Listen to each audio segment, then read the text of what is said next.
작년 전 세계를 팬데믹에 빠뜨린 코로나19 백신의 등장으로 일상 회복을 준비하던 전 세계에 다시 한번 비상사태가 일어났습니다. 기존의 바이러스를 뛰어넘는 델타 변이 바이러스가 빠르게 확산된 것이죠. 영국, 미국, 이스라엘 등 백신 접종률이 높은 나라들까지 위협하고 있습니다. 심지어 최근 인도 보건당국은 델타 변이보다 더 강한 델타 플러스를 발견했다고 밝혔습니다. 특히 델타 변이에서 한층 진화한 델타 플러스 변이는 델타 변이보다 감염력이 높을 뿐 아니라 백신 효과를 약화시킬 가능성까지 제기되고 있어 코로나19의 글로벌 재확산에 대한 우려가 점차 커지고 있습니다. 현재 가장 공격적인 백신 접종을 하는 나라인 미국의 상황도 좋지는 않습니다. 미 정치 전문 매체 더힐에 따르면 4일 앤서니 파우치 미국 국립알레르기 전염병 연구소 소장은 MBC 방송에 출연해 코로나19 변이 바이러스가 확산되고 백신 접종률이 낮은 곳에 있다면 추가적인 조치를 취해야 한다며 실내에서도 마스크를 착용하는 것은 방법 중 하나라고 말했습니다. 실제 미국 로스앤젤레스나 세인트루이스와 같이 델타 변이 바이러스가 확산되는 지역에서는 실내에서 마스크 착용을 의무화하는 규칙을 다시 부활시켰습니다. 파우치 소장은 코로나19 백신의 효능이 아무리 뛰어난다고 해도 이를 접종한 사람들이 100% 다 감염이 되지 않으리라는 보장은 없다라고 밝혔습니다. 한편 델타 변이는 미국 50개 주 전역에서 감염 사실이 보고됐으며 현재 전체 확진자 가운데 25%가량을 차지하고 있습니다. 델타 변이는 현재 미국의 지배종인 영국발 알파 변이보다 감염력이 60% 정도 더 높은 것으로 알려졌습니다. 알파 변이도 중국 우한에서 처음 발견된 코로나 바이러스보다 전염력이 70% 높은 슈퍼 전파 바이러스였습니다. 이렇게 강한 전파력에 미국 질병통제예방센터 국장 로셀 월렌스키도 델타 변이가 미국 내에서 지배적인 종이 될 것이라고 전망했습니다. 현재까지 델타 변이가 확인된 곳은 약 100개국에 달한다고 합니다. 영국에서 국제 인플루엔자 정보 공유 기구에 코로나19 추적 데이터를 분석한 결과 전 세계 코로나 신규 확진 사례에서 델타 변이가 87% 이상으로 분석했습니다. 이러한 상황 속에서 델타 변이를 잡는 한국의 방역 시스템이 외신들의 찬사를 받고 있습니다. 한국에서는 델타 변이가 발견되긴 했지만 델타 변이 환자의 큰 변동이 일어나지 않았습니다. 오히려 지난달보다 변이 바이러스의 유행이 억제되고 있습니다.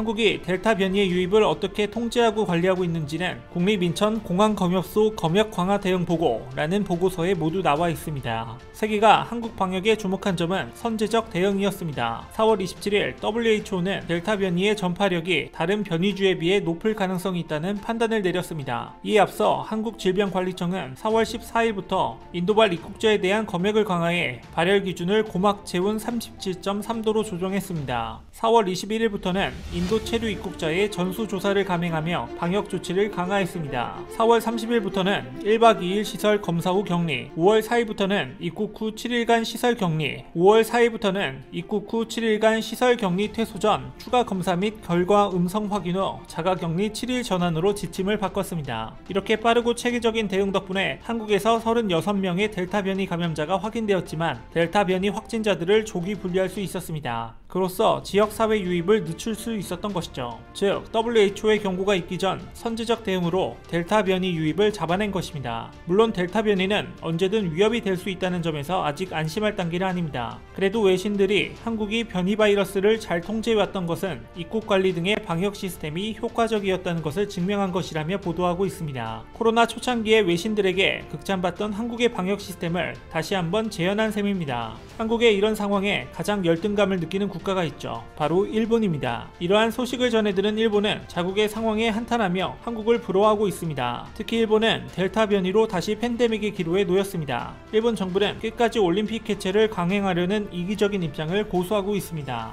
니혼게이자이 신문에 따르면 도쿄올림픽이 개막하는 다음 달 23일에는 인도 델타형 변이 코로나가 시중 감염의 68.9%를 차지하게 될 것이라는 경고가 나왔습니다. 벌써부터 일본에 입국한 외국 선수단들이 코로나에 걸렸다는 기사가 나오고 있습니다. 일본의 한 언론사에서는 이달 말과 다음 달 본격적으로 각국 선수단 및 대회 관계자 각국 대표단 취재진 등이 대거 몰려올 거고 공항 검역망이 대거 뚫릴 것으로 전망된다고 했습니다. 한편 최고의 방역으로 안전한 올림픽을 진행하겠다던 스카이의 말은 철저히 거짓말이었다는 게 증명되고 있는 상황입니다. 델타 변이의 기승으로 상황이 심각해지자 유권자의 85%는 일본 총리 스카가 감염자 수를 수를 조작하는 게 아니냐는 걱정까지 하기 이르렀습니다. 실제로 아베는 지지율이 흔들리기 시작한 시점에서 코로나에 대한 안 좋은 여론을 묻으려 했다가 파장을 일으켰던 적이 있었습니다. 지난해에 아베는 각 부처에서 취한 적절한 조치는 신규 확진자를 줄일 것이다. 조치들이 효과적이었기 때문이다라고 말했습니다. 폭로된厚生노동성 내부 자료에서는 230명 수준인 감염자 수가 이틀 뒤에는 586명까지 늘어나고 다음 달 3일까지는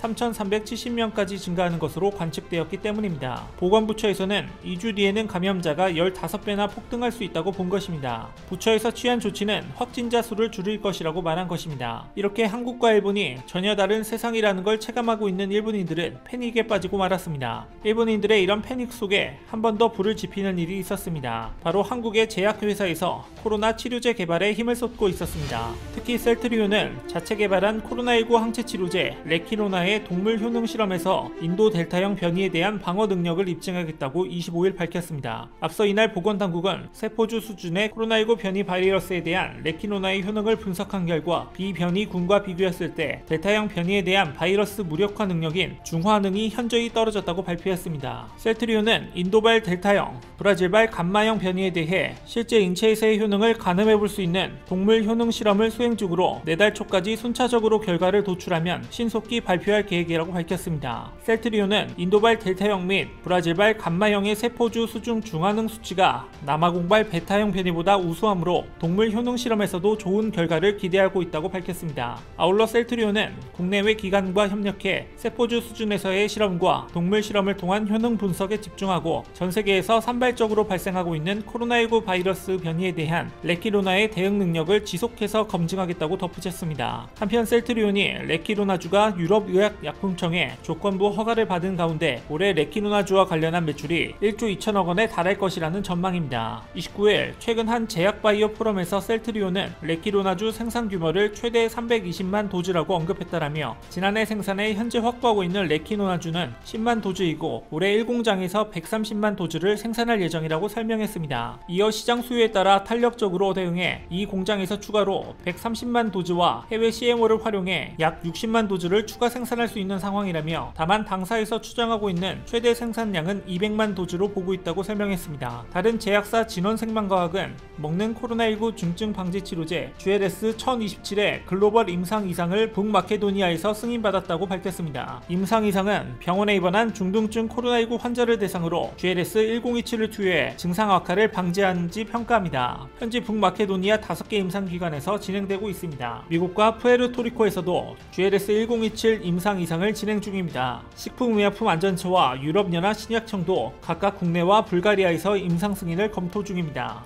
앞서 지난달 30일 진원생명과학은 GLS-1027에 대한 동물 실험 결과를 공개한 바 있습니다. 코로나19 중증을 유도한 햄스터에 GLS-1027을 투여해 폐염증 생체 표지자와 중증 폐렴의 병리학적 특징이 감소되는 것을 발견했습니다. 남아프리카 공화국 변이 바이러스에 대해서도 유사한 효과를 확인했습니다. 박영근 진원생명과학 대표이사는 백신에 저항하는 변이 바이러스 출현에 대한 우려가 증가하고 있는 만큼 GLS-1027이 변이 바이러스에 영향을 받지 않고 치료 효과를 낼 수 있다는 점은 매우 중요하다라고 강조했습니다. 국내 제약회사들의 개발은 치료제에 국한되지 않았습니다. 치료제와 함께 진단키트 분야에서도 한국의 제약회사들은 빛을 발하는데요. 시제는 인도발 코로나19 델타 및 델타 플러스 변이 바이러스를 선별할 수 있는 신제품을 선보였습니다. 1일 시즌에 따르면 델타, 델타 플러스 등 6개 주요 변이 바이러스의 감염 여부를 찾아낼 수 있는 코로나19 진단시약 베리언츠2에 대해 유럽 체외 진단시약 인증과 식품의약품안전처의 수출 허가를 함께 획득했습니다. 베리언츠2는 최근 전세계 코로나19 재확산의 주종으로 꼽히는 인도발 변이를 선별해낼 수 있습니다. 회사 측은 베리언츠2가 델타 변이를 찾아내는데 실질적인 역할을 할 수 있을 것으로 기대하고 있습니다. 시제는 델타 변이를 좀 더 확실하게 구분해내기 위해 연구용 올플렉스 에세이도 지난 30일 개발 완료했다고 밝혔습니다. 이를 베리언츠2와 조합 사용해 다른 변이와 델타 변이를 정확하게 구별해낼 수 있도록 전세계 검사실에 보급할 계획입니다. 또한 앞으로도 새로운 코로나19 변이 바이러스 바이러스가 나올 경우 새로운 제품도 계속 출시해 나갈 예정이라고 밝혔습니다. 이러한 기업들의 뜻에 맞춰 정부도 적극적으로 변이 치료제와 백신 개발을 지원하고 있습니다. 식약처는 최근 변이 바이러스 백신 개발 시 임상 가이드라인 등을 마련했습니다. 또 변이 바이러스 백신을 이미 허가받은 백신과 동일 제조소에서 같은 방법으로 생산하는 경우 독선 자료를 면제하기로 했습니다. 국립보건연구원은 국가병원체 자원은행을 통해 코로나19 바이러스 변이주를 기업들에 분양하고 있습니다. 이날 기준 55개 기관의 변이주 536건이 분양됐습니다. 이 중 171건은 백신, 치료제 연구용, 350건은 진단기술 개발용, 15건은 기타 융합연구용입니다. 정은경 질병관리청장은 국립감염병연구소에서는 민관 협력을 통해 다양한 변이 바이러스에 대해 효과를 가지는 광범위 효능을 가진 항체 치료제를 개발하고 있다라며 앞으로도 항체 치료제의 효능 검사,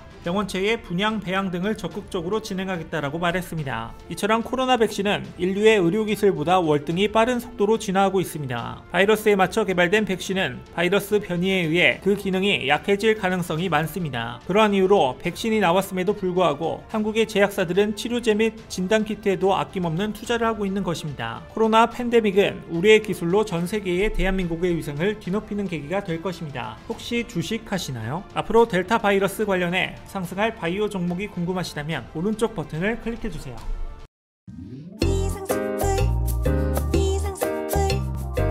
주식을 모르면 이상스쿨. 주식 모르니 이상스쿨.